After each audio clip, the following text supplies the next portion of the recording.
again. It's David Thompson with Civil War Monitors Behind the Lines. I'm joined today by Wayne Motts, who is the Chief Executive Officer of the National Civil War Museum, located in Harrisburg, Pennsylvania. So, Wayne, thanks so much for joining us today. My pleasure, David. Glad to be here. If you don't mind, Wayne, could you start us off by just giving us a little bit of an overview for those of us who may not be familiar with the museum itself? Sure. The National Civil War Museum was opened in 2001. It is located in the state capitol at Harrisburg, about 32 miles north of the Gettysburg battlefield. And it's really the only museum in the country that tells the complete story of the Civil War. And by complete, I mean all aspects of the Civil War, from the beginning of it, the causes of the war, all the way through the battle actions, as well as aspects related to civilians, related to Navy. We have exhibits related to the training of the armies, all the way through Lincoln, the Gettysburg Address, assassination, all the way through. It's 65,000 square feet. It's extensive. I mean, it's very large. It's at the highest point of the city of Harrisburg, Reservoir Park. And right below where the museum was one of the largest training camps for the Union Army during the Civil War. The largest Union Army training camp, called Camp Curtin, named after Governor Curtin, our governor of Pennsylvania. And it trained about 300,000 men during the American Civil War. So pretty important location and area. And we have about 21,000 archival documents related to the American Civil War, and we also have about 4,000 three-dimensional objects in the collection here at the National Civil War Museum, with about 1,000 objects on permanent display. So about 25% of our collection's on permanent display. And of course, we have a number of items that people could research related to the Civil War. If you don't mind, since you brought them up, could you share with us just a few of what maybe those objects are? Sure. That you've got, maybe some of the highlights. I know that's always tough for someone to try and pick some of their favorites, but if you've got some that you'd like to point out to our viewers, I'm sure they'd be interested.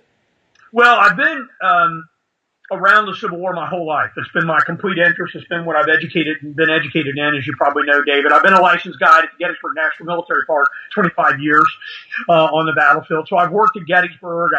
I have seen the best items related to the American Civil War. And I can tell you that this collection, in my mind, is phenomenal. For me, I've been here only about a year.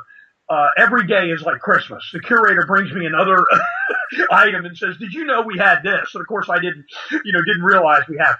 We have one of Stonewall Jackson's gauntlets in this collection. We have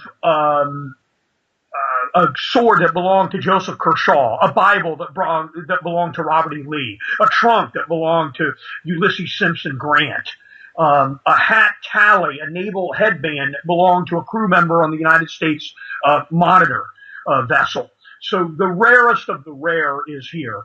And we've got a lot of nice identified pieces. So it's not just, hey, you're looking at a Civil War rifle. It's a specific rifle here in many cases. So we get to tell the story of the American Civil War here at the National Civil War Museum through items that have a story. And that's how I got interested in the Civil War. I think that's how we educate folks. People get interested because they relate to something. And to me, if you're able to put a face next to an item, that helps further the interpretation of the Civil War. Now, as you mentioned, the museum opened in 2001, so you had ample warning of the sesquicentennial coming along. How did the museum decide to, and I know the plans perhaps preceded your introduction to be working there, but how did the museum approach the sesquicentennial, knowing that you've got this period from 2011 to 2015 at a minimum, to really try and get a hold of the public?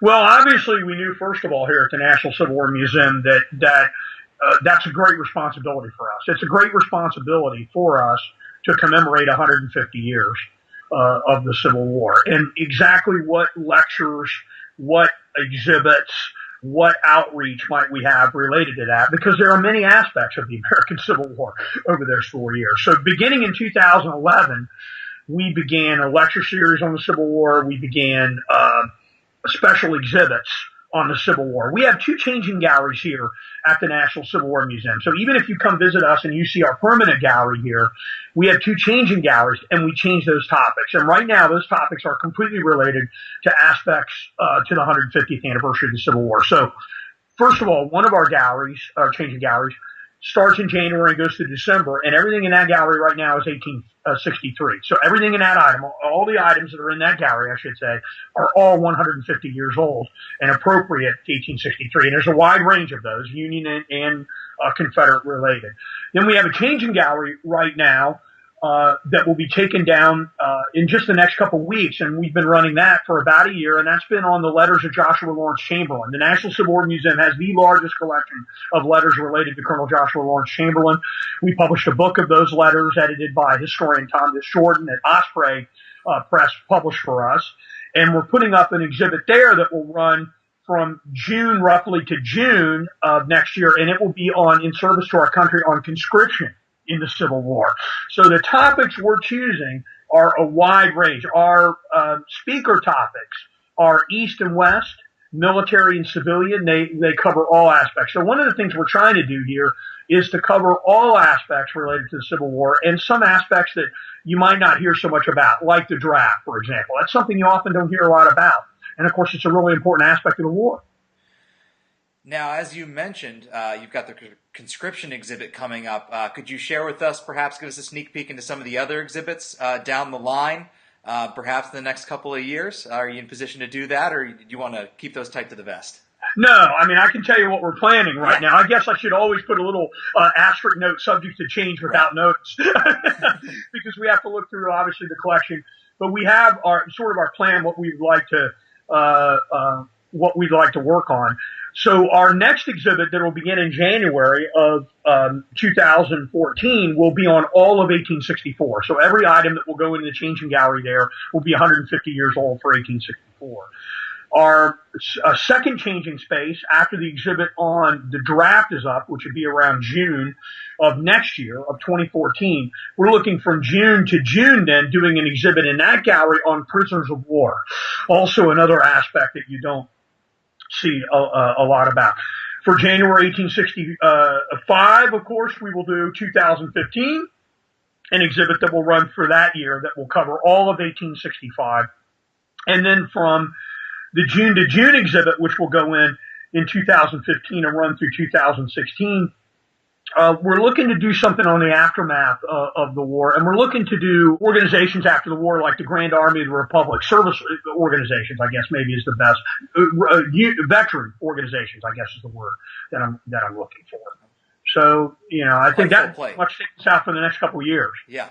I wondered, as you mentioned, you're 32 miles from Gettysburg. Do you have any special plans with the 150th coming up this July, or is it simply folded into your 1863 exhibit? Or is there anything special planned, I guess, for Gettysburg? Well, one of the special things that we have planned here, we're doing with Dauphin County. We are in Dauphin County. That's where the state capital is. As you know, the Susquehanna River is right on our border, and we know that in 1863, during the Confederate invasion, the Confederate forces came right and operated inside of Harrisburg. There were defenses here at Harrisburg, some important aspects of the war right here during the Gettysburg campaign. So Dauphin County is having a sesquicentennial 150th anniversary commemoration, and as part of that, we're going to be showing the movie Abraham Lincoln outside up here at Reservoir Park, and we're actually going to call it Lincoln on the Line is going to be the name of that, and that's going to be on the 30th of June, right on the eve of the battle. Of course, we really expect that we're going to be capturing. And maybe, I guess, in the terms of Civil War, we could use that word, David, capturing the tourists going to and from Gettysburg. We know that a lot of folks are traveling there.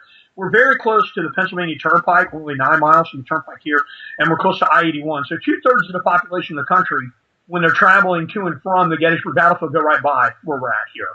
So we're fully expect that we'll be working, folks who will be coming here to visit the museum, to view these exhibits.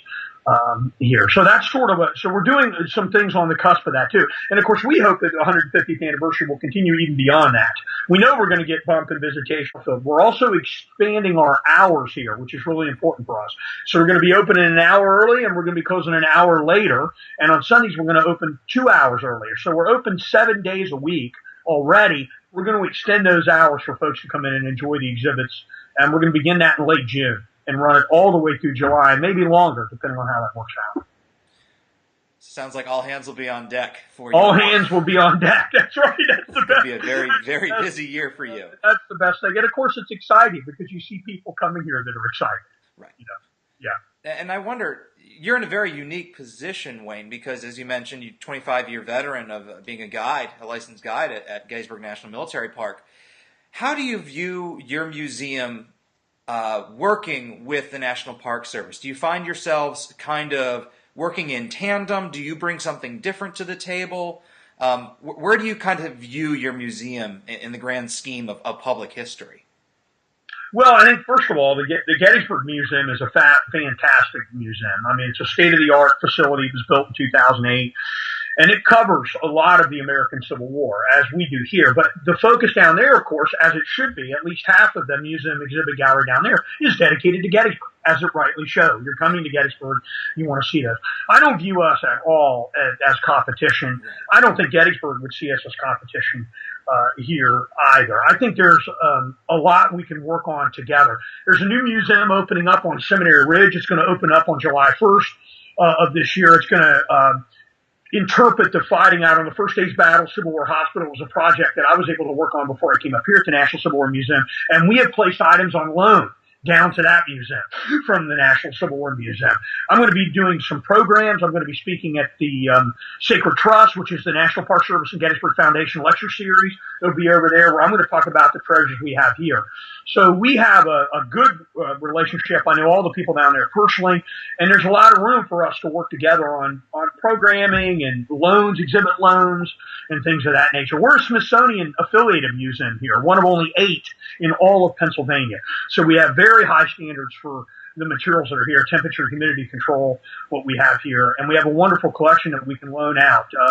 We're working with other places, too, to loan out materials, not just at the Gettysburg National Military Park, but with other sites as well. So I think there's a lot of room for us to partner and work together.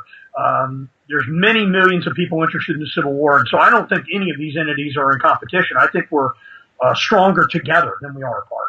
Right, and I think the close proximity of so many of these organizations means that if you're going on a family trip, it's not just to Gettysburg, just to go to the battlefield and that's it. You can go to the National Park Service, you can go to the museum there, this, as you mentioned, out on Seminary Ridge, the new museum, and then bop up to Harrisburg, and Antietam's not that far away. You can make it really a full trip if you are so inclined with your family. And that sounds like a great partnership, if you will, of all these different museums together in just sharing knowledge of the Civil War.